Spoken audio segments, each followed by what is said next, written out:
The man had absolutely no shame. He was actually about to relieve himself right over the crystal clear water.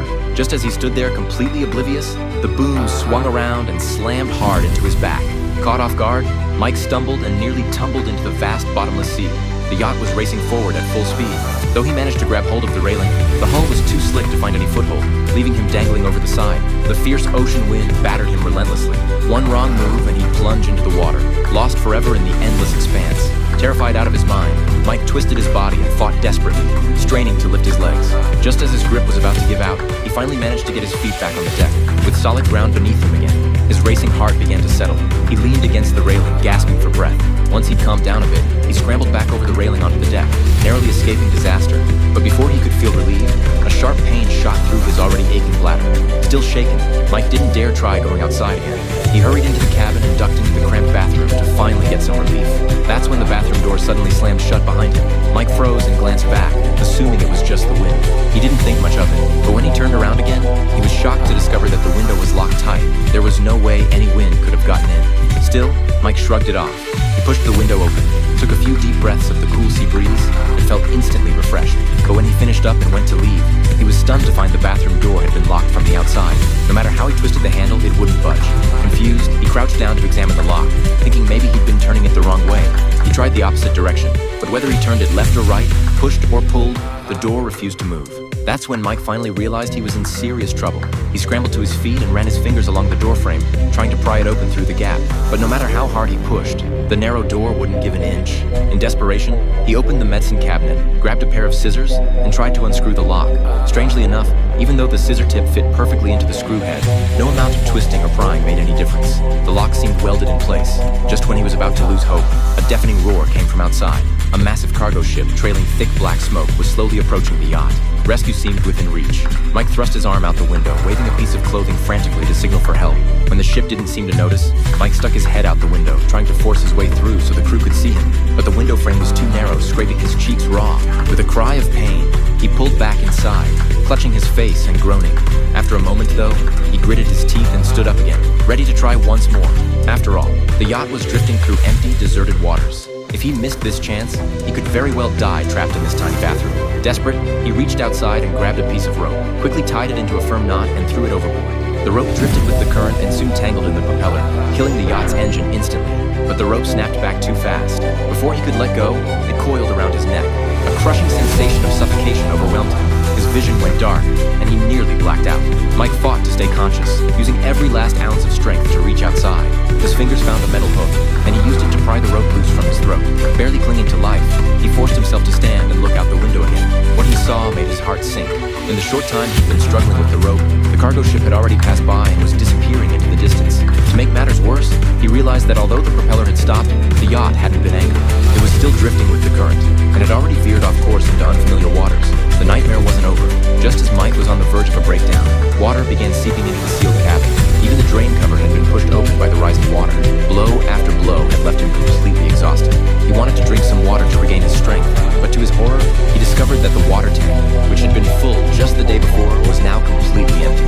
In a daze, Mike crouched down and scooped up the seawater pooling on the floor, bringing it to his lips. But the salty brine made him gag instantly, and he spat it out. Before he could recover, the water level was already rising fast. He had narrowly escaped drowning in the open sea, only to face the prospect of being trapped and drowned in this tiny bathroom. The more he thought about it, the more he refused to accept his fate. He grabbed a cup and started frantically scooping water, tossing it out the window, trying to slow the rising tide.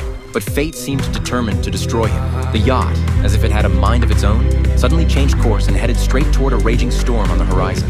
Soon, violent winds whipped up, tossing the boat wildly.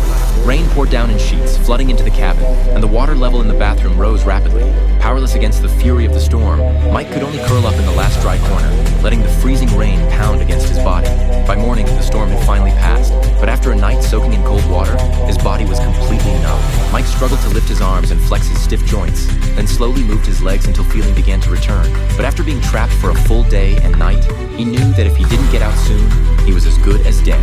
Gritting his teeth, he kicked at the door with all his might, trying to break it down from the inside, but he was too weak. After kicking for what felt like forever, the door still wouldn't budge. Exhausted, he collapsed and slid down into the murky water. Just when all hope seemed lost, he noticed the lock seemed a bit loose. He He gave it a tentative twist, then slammed his shoulder against the door, and it swung open. The sudden freedom was almost too much to believe. It wasn't until he stepped onto the deck that he finally let out a breath of relief. But he quickly realized that something about this yacht was deeply wrong. If he didn't get off soon, more danger was sure to follow. He found an inflatable raft on deck, then went back into the cabin and used the door he'd knocked loose as a base, lashing the raft to it with rope to create a makeshift float. He tied it to the side of the yacht and began paddling in the opposite direction. But halfway through, he stopped. As dangerous as this luxury yacht had been, if he could repair it and sail it back, it would fetch a good price.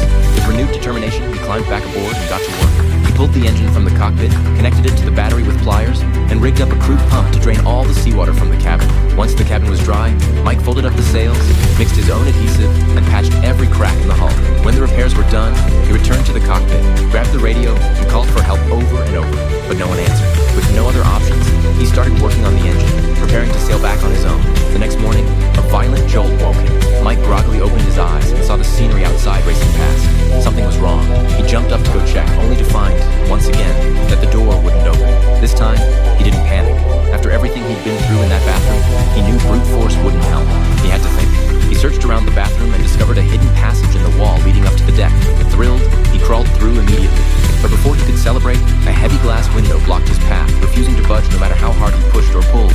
Even worse, the small door behind him suddenly slammed shut, trapping him in the narrow passage with nowhere to go. As the air grew thin, he struggled to breathe. Dizziness overtook him, and he lost consciousness. When Mike finally came to, he was surprised to find that the yacht had stopped drifting, and the door that had been stuck was now working perfectly fine. Determined to figure out what was going on, Mike nervously made his way up to the deck. But when he saw what lay before him, the tension drained from his body. Somehow, without him realizing it, the strange sailboat had drifted all the way back to his hometown. But when Mike stepped off the boat to look for help, he found no one around. Even more shocking, the home he knew so well had been reduced to crumbling ruins, desolate and abandoned. Mike looked around, and a deep terror welled up inside him. The island where he had grown up showed no sign of human life whatsoever, just an eerie, bone-chilling silence. Cold sunlight fell across his body. As if suddenly realizing something,